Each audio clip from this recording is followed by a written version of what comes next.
Did you forge my signature, Marcus? Did you bribe the inspector to destroy my life to save your own? My billionaire ex-fiance framed me for his own crimes and left me with nothing, hiding under a shadow of shame for 25 long years. So I waited. I waited until his most expensive, live televised yacht launch to step onto the deck and show the entire world his signature on those forged documents. The rain in Lake Placid always had a bite to it, even in late spring. It wasn't a gentle mist. It was a cold, sharp drizzle that smelled of pine needles and damp earth.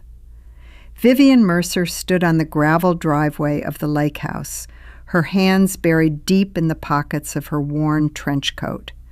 She watched two men in grease-stained jumpsuits carry her mahogany dining table toward the back of a yellow moving truck. Not her truck, a donation vehicle.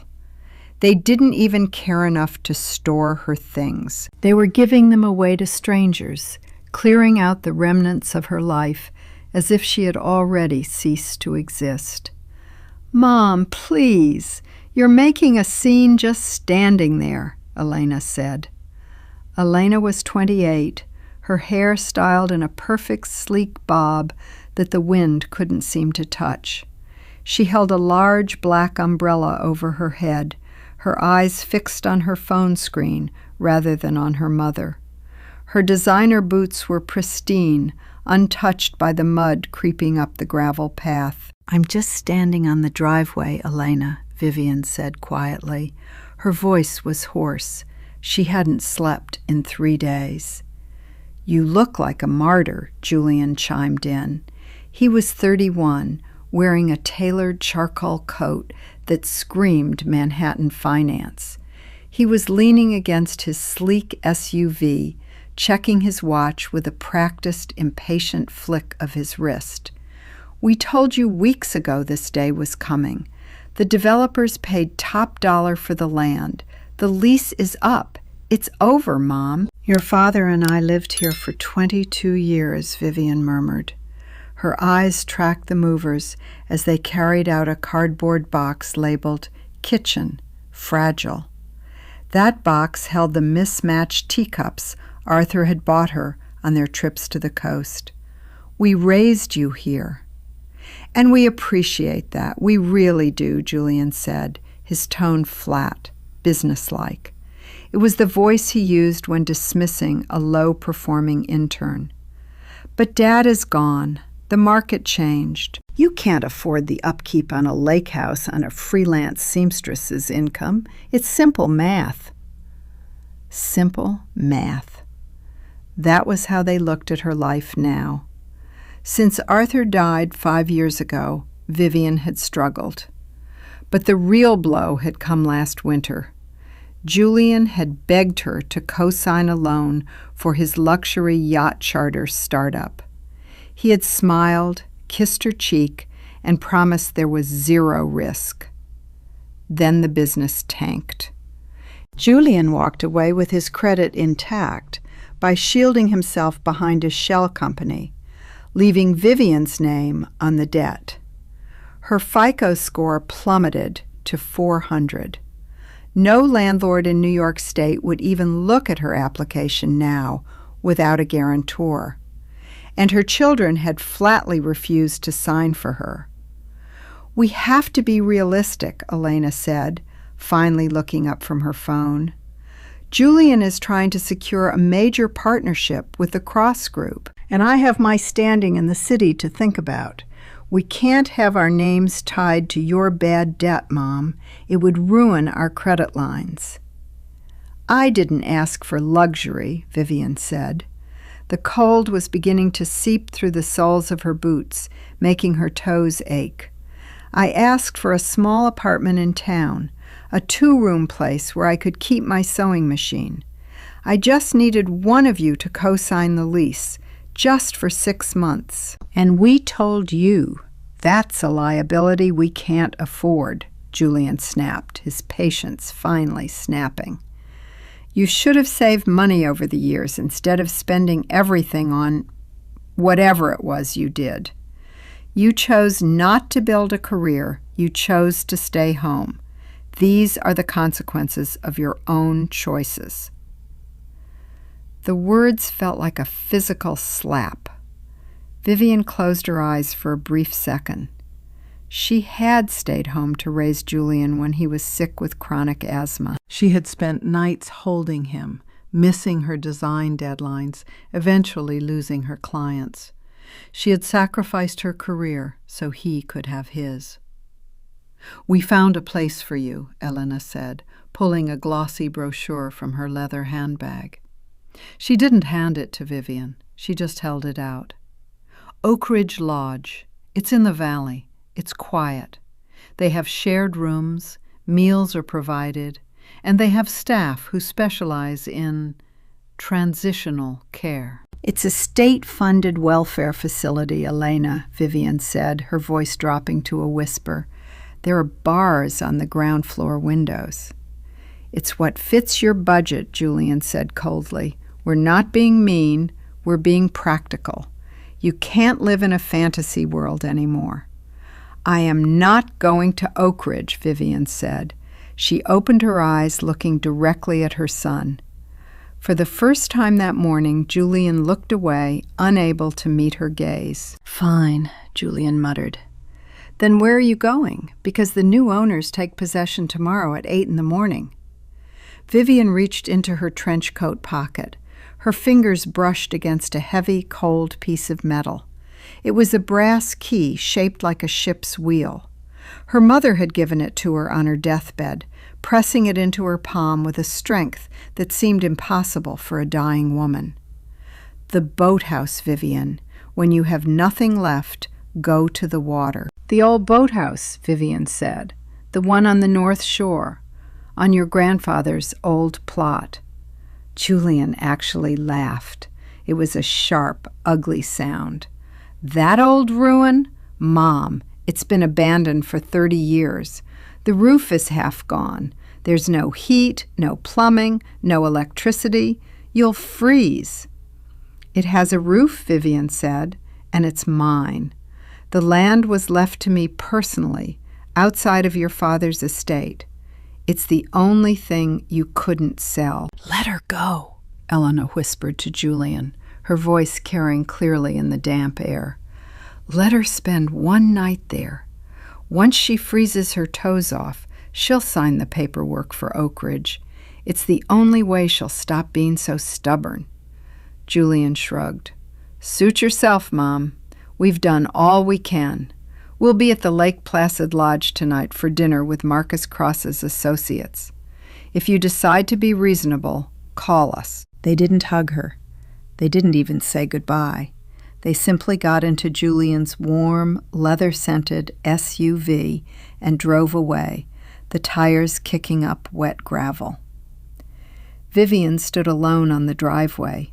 The wind off the lake picked up, carrying the scent of impending storm. She picked up her single leather suitcase, the one Arthur had bought her for their honeymoon, and began the 3-mile walk along the rocky shoreline toward the North Shore. The path to the North Shore was overgrown with wild berry brambles and choking vines of ivy. Vivian walked slowly, her suitcase dragging against the wet grass. Her knees throbbed with every step, a reminder of her 55 years. But she kept her jaw clenched. She would not cry. Not here, not now. By the time she reached the old plot, the sun was sinking behind the Adirondack peaks, casting long, dark shadows across the gray water of the lake. The boathouse stood at the edge of the water, a weathered gray structure of cedar planks that had turned silver with age. It looked fragile, like a ghost of the region's wealthy past. The wooden dock leading to it was missing several planks, the dark lake water lapping hungrily underneath. Vivian stepped onto the dock. The wood groaned under her weight, but it held. She reached the heavy double doors of the boathouse. A massive iron padlock, orange with decades of rust, secured the latch. It looked completely sealed. Vivian took the brass key from her pocket. Her hands were shaking so hard from the cold that it took her 3 attempts to guide the key into the rusted keyhole. It stuck. She braced her shoulder against the damp cedar door, gripped the key with both hands, and twisted.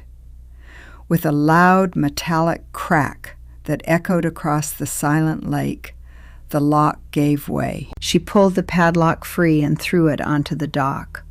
Then she grabbed the iron handle of the door and pulled.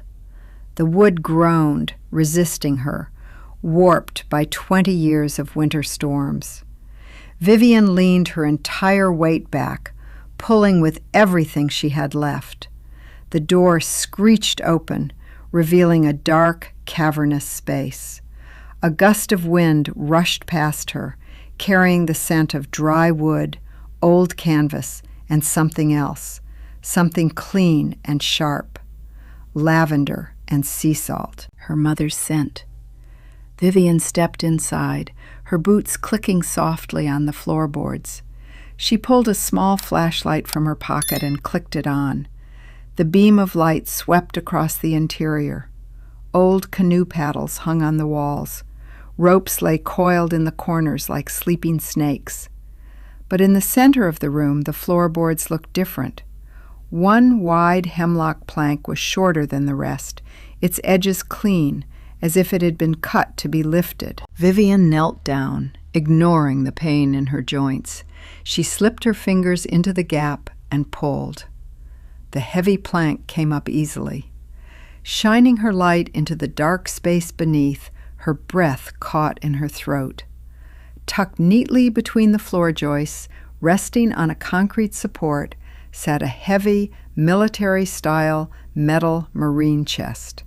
It was painted a dull navy blue, its brass latches sealed with thick red wax, and pressed into the wax was her mother's signet ring. The wind off Lake Placid didn't just blow.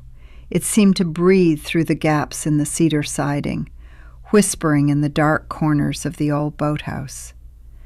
Vivian sat on her suitcase, her knees pulled tight to her chest, trying to preserve what little warmth she had left. Her breath plumed in the beam of her flashlight. The air was damp and heavy, holding the deep, biting cold of the mountain water just inches beneath the floorboards. She looked at her hands. Her knuckles were red and stiff. At 55, the cold didn't just chill her skin. It settled deep into her joints, a dull, aching reminder of the hours she spent hunched over her sewing table in town, trying to make enough to keep her children clothed and fed. Oak Ridge, she whispered to the empty room. The word tasted like ashes.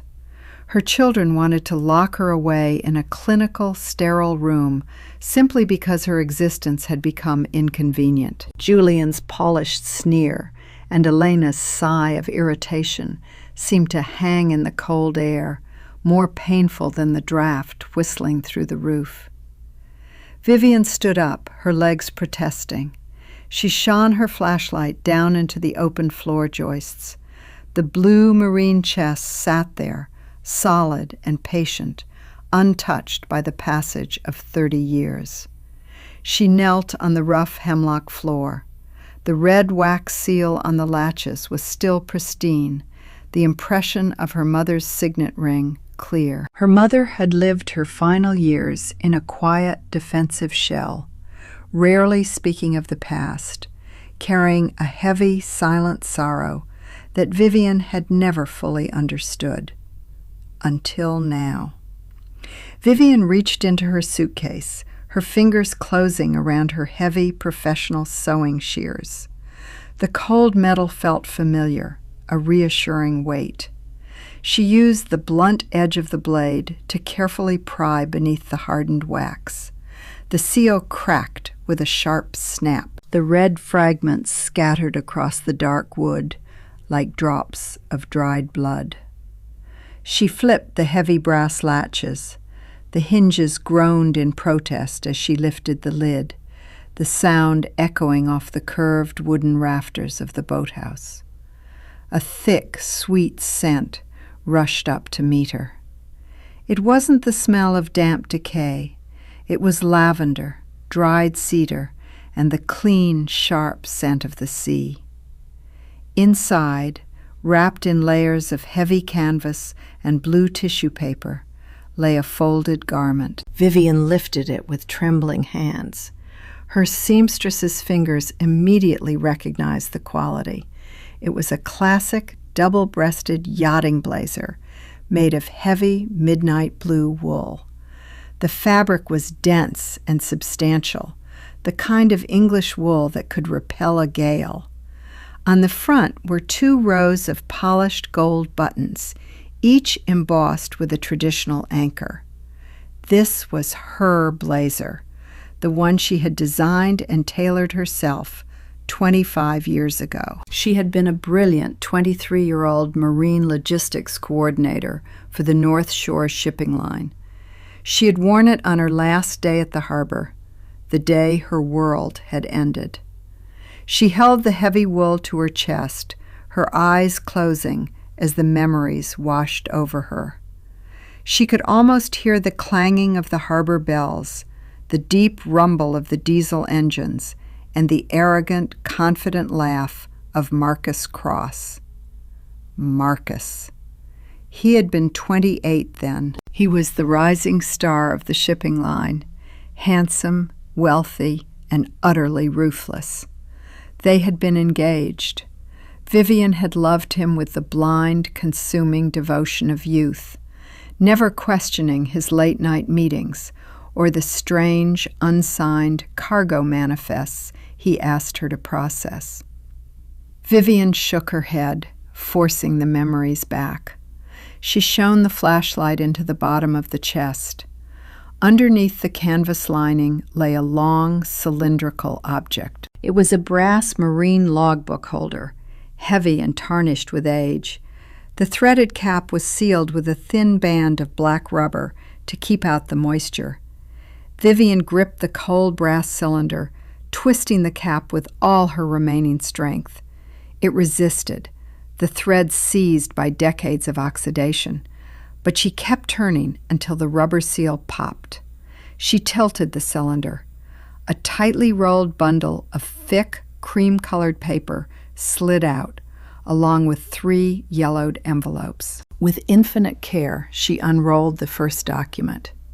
It was a duplicate customs manifest dated October 14th, 2001.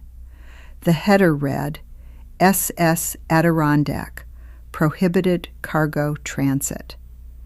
Her eyes scanned the columns of numbers, the listed crates of industrial glass that she now knew had actually held millions of dollars in stolen European antiquities.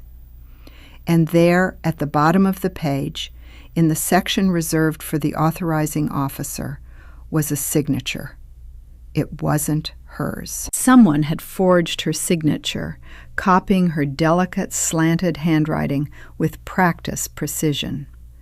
But on the duplicate copy, the one hidden in this cylinder, the ink of the forgery was slightly smeared, and right beneath it, pressed into the paper, was the faint imprint of a personal signet ring. A ring with a crest of a coiled serpent, Marcus Cross's family crest. Vivian's breath hitched in her throat. Her hands shook so badly she nearly dropped the paper. She picked up the first yellowed envelope.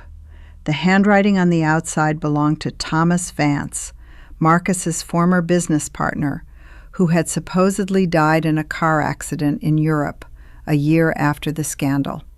She slid the letter from the envelope. The paper was thin, almost translucent. "Dear Mrs. Mercer," the letter began, addressed to Vivian's mother. "I cannot live with this silence any longer. My conscience is a physical weight. The scandal was entirely manufactured. Marcus Cross was drowning in debt from his offshore accounts. He used the antiquities shipment to bail himself out, and when the Customs Service began investigating, he realized he needed a scapegoat. I watched him copy Vivian's signature from her old design blueprints. He spent hours practicing it in his study. He knew she had no family name in the harbor, no powerful allies to defend her. He knew the board of directors would believe a Cross over a girl from the valley. I helped him hide the duplicate manifest because I was terrified of his influence. He threatened to ruin my family, to ensure my father's business was blacklisted from every port on the East Coast. I am sending you these duplicates and the original logs. If anything happens to me, please use them to save Vivian. She is completely innocent.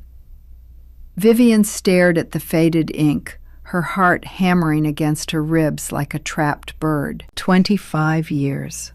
For 25 years she had carried the weight of this shame. She had lived under the whispered judgments of the town, had watched her husband Arthur work himself to an early grave to support them because no reputable firm would hire the scandalous Mercer girl. Her children had grown up with that shadow hanging over their home, using her tarnished reputation as an excuse for their own coldness, treating her like an embarrassing secret. She picked up the second envelope. This one was from the port inspector, the man whose sudden, damning testimony had sealed her fate before the grand jury. Her fingers were numb as she slid the paper out. The words were brief, written on official Port Authority letterhead. To whom it may concern, I received a payment of $50,000 into my offshore account on November 2nd, 2001. The payment was routed through a subsidiary of Cross Logistics. In exchange for this sum, I agreed to testify that Vivian Mercer was the sole coordinator who authorized the loading of the SS Adirondack. This statement was false. I never met Miss Mercer. All my instructions came directly from Marcus Cross. Vivian let the paper slip from her fingers. It fell onto the blue wool of the blazer, resting against the gold buttons. The silence of the boathouse was absolute, broken only by the rhythmic water against the wooden pilings below. She wasn't just holding old papers. She was holding a weapon that had been preserved with love and desperate caution by her mother, waiting in the dark for exactly this moment. She looked at the midnight blue blazer. The gold buttons caught the weak beam of her flashlight, gleaming like small, defiant eyes. The dawn broke over the lake, not with a burst of sun, but with a slow, creeping gray mist that swallowed the pines and turned the water to glass.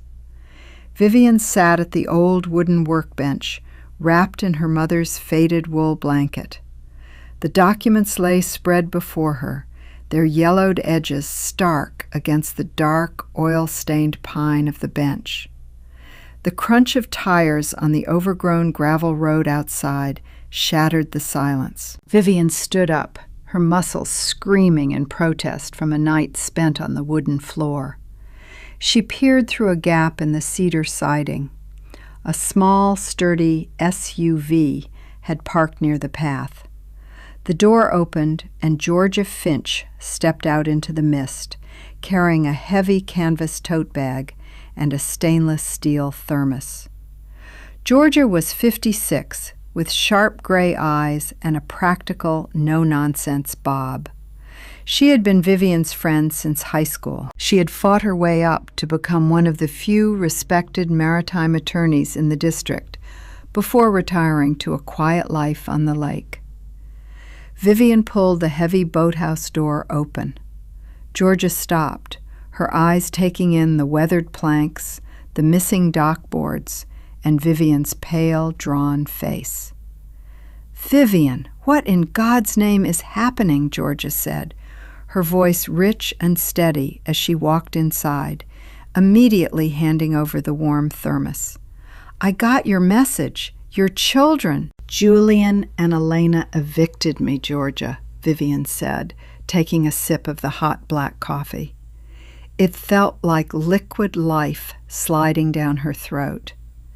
"They sold the lease. They wanted me to go to Oak Ridge."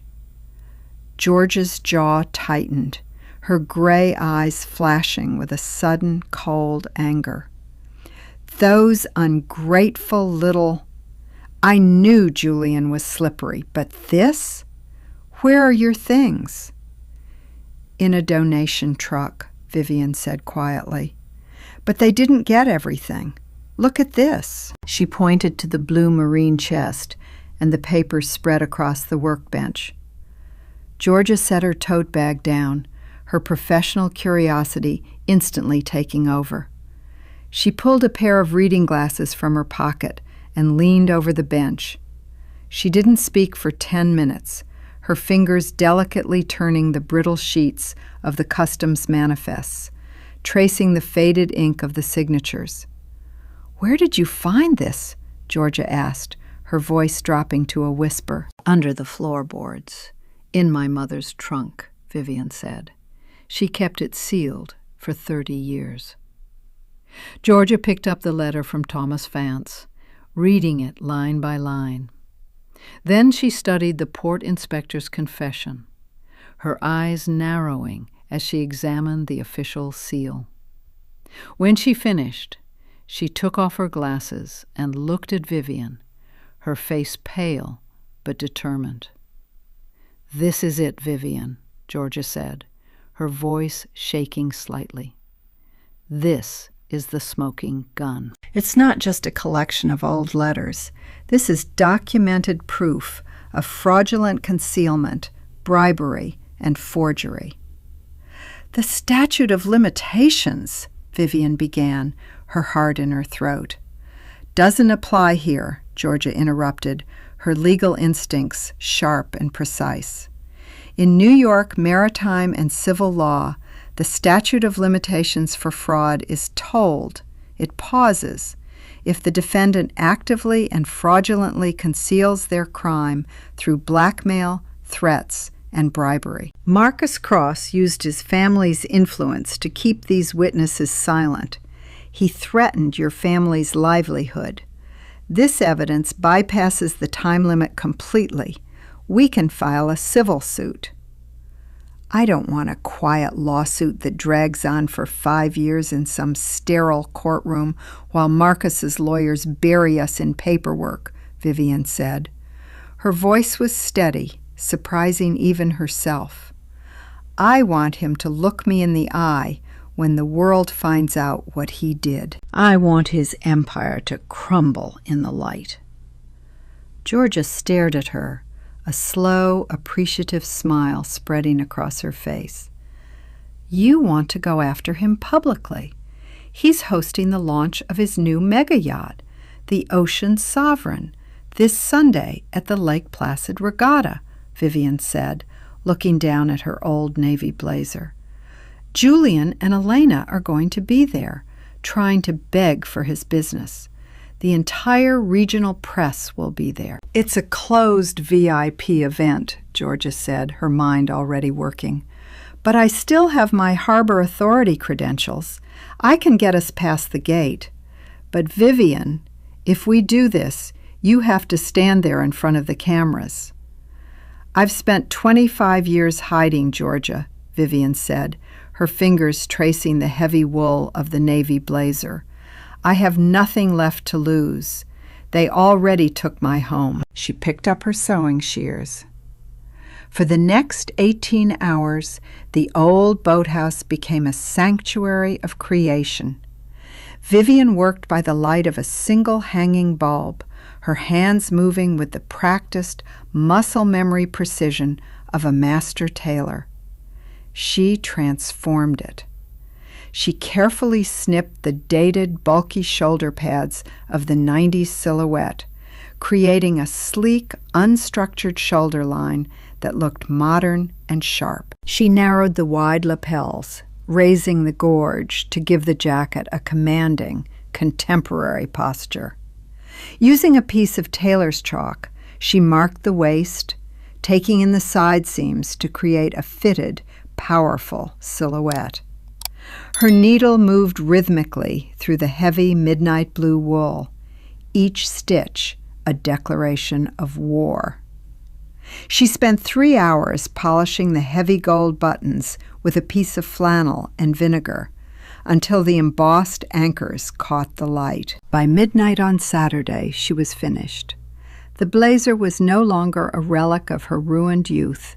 It was a masterpiece of modern tailoring, an elegant, sharp power jacket that commanded respect.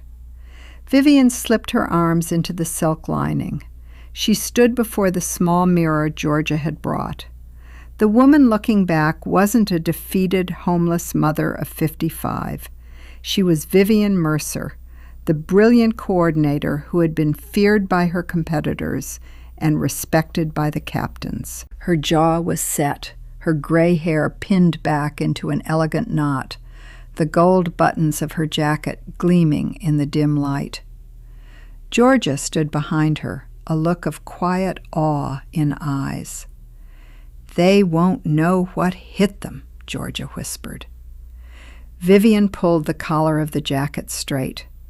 "Let's go to the harbor," she said. The Lake Placid Yacht Club was a world of blinding white fiberglass, polished teak, and the crisp, clean snap of nautical flags in the wind.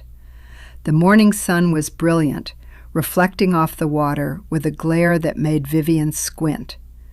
The air smelled of expensive sunscreen, high-end gin, and the cold mineral scent of the mountain lake. Everywhere, people in pastel linen and designer sunglasses laughed, their voices drifting over the harbor. "Stay close, keep your chin up," Georgia whispered, her arm linked with Vivian's. Georgia wore her harbor authority pass hanging from a lanyard. As they approached the private dock checkpoint, where 2 guards stood behind a gold-stanchioned velvet rope, Georgia didn't hesitate. She flashed her badge, gave a sharp nod, and said, "Inspecting the Ocean Sovereign's safety certifications before launch." The guard looked at the pass, then at Vivian. Vivian stood absolute, her shoulders squared in her tailored navy blazer, the gold buttons catching the sun like small mirrors. She carried a slim black leather folder under her arm. The guard unhooked the velvet rope. "Go ahead, ma'am."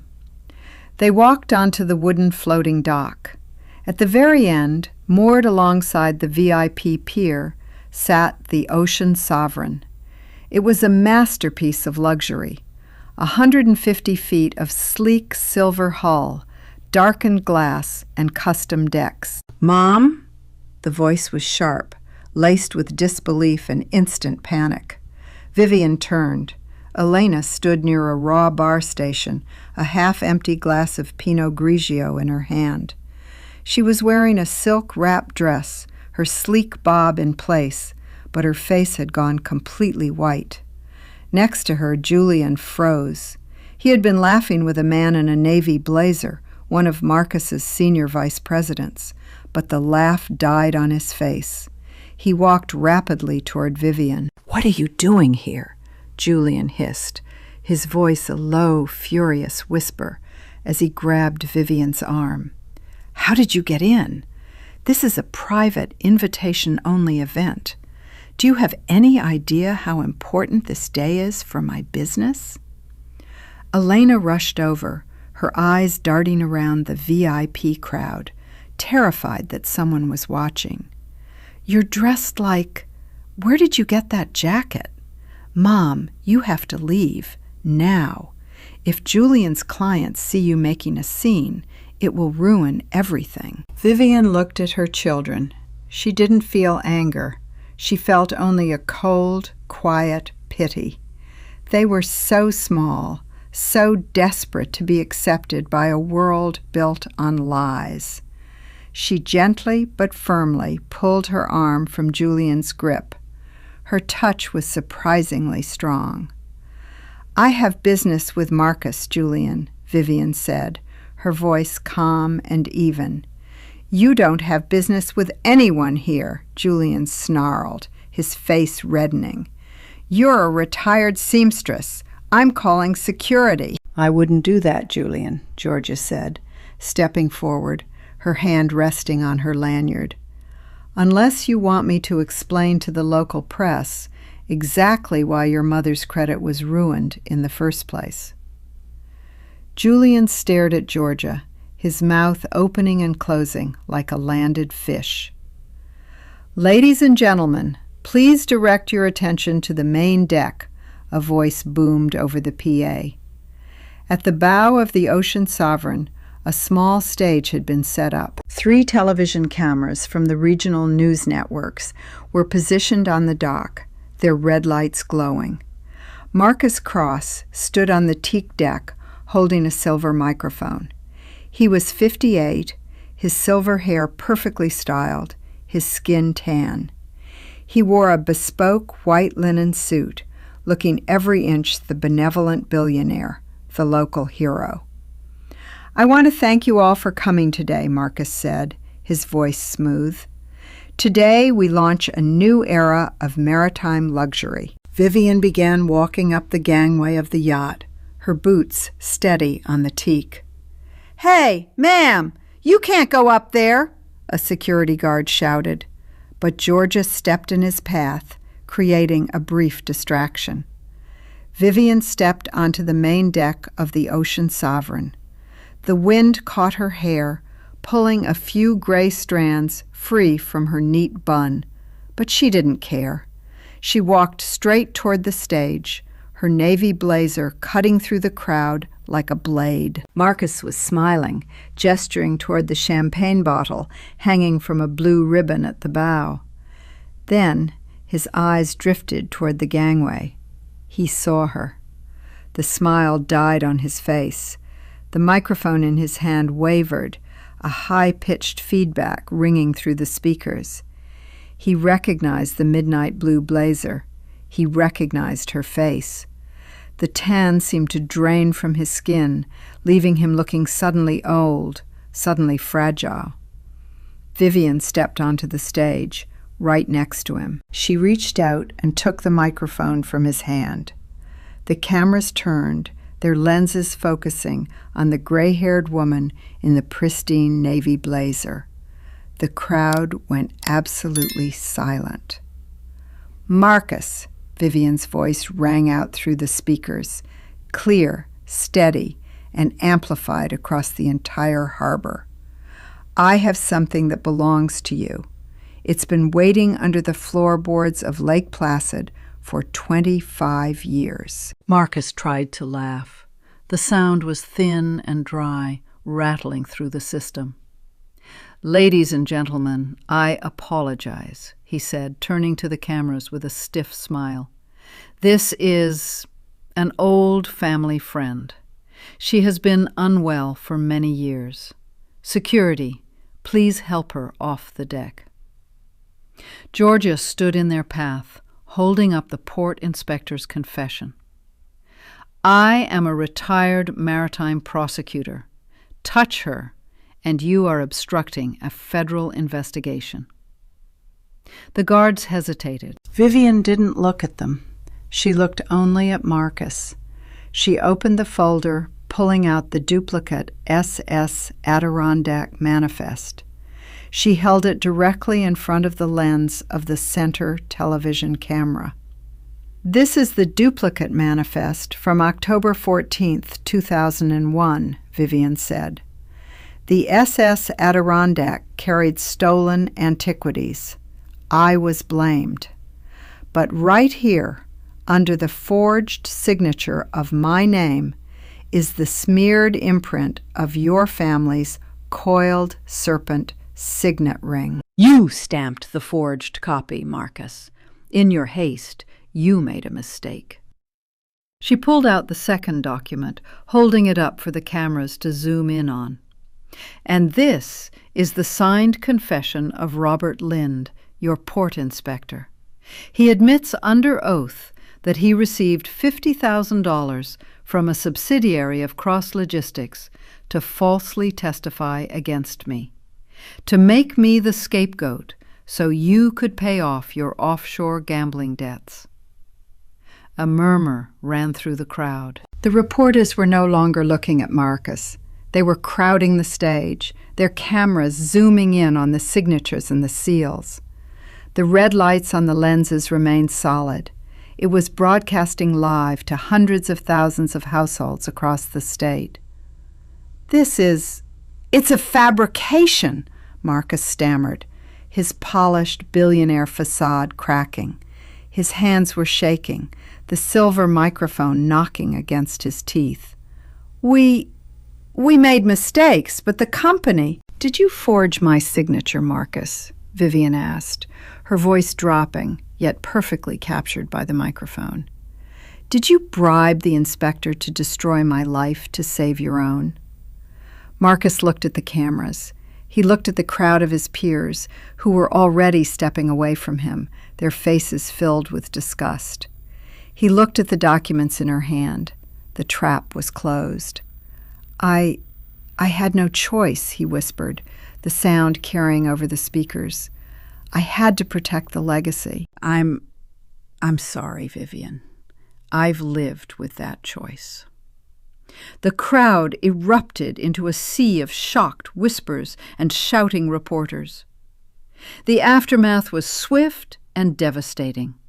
By Monday morning, federal investigators had frozen the assets of Cross Logistics. Marcus Cross was arrested at his estate, his name stripped from the ecological foundation he had used to hide his past. On Tuesday, the sun was warm, reflecting off Lake Placid. Vivian sat on a bench, folding her blanket. The sound of footsteps on the gravel path made her look up. Julian and Elena stood there. They looked exhausted, their polished Manhattan veneer completely gone. The news of Vivian's vindication had gone viral, but so had the story of her eviction. Social media had branded them as monsters who had abandoned their mother in a collapsed boathouse while chasing corporate favors.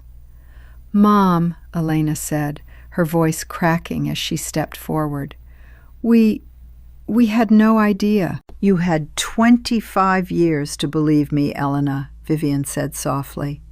"But you chose to believe the rumors because it was easier." "We bought you an apartment," Julian said, his hands in his pockets, his shoulders slumped. "In the city, a 3-bedroom place overlooking the park. We'll pay the rent for the next 5 years. We'll buy you new furniture, whatever you need, Mom.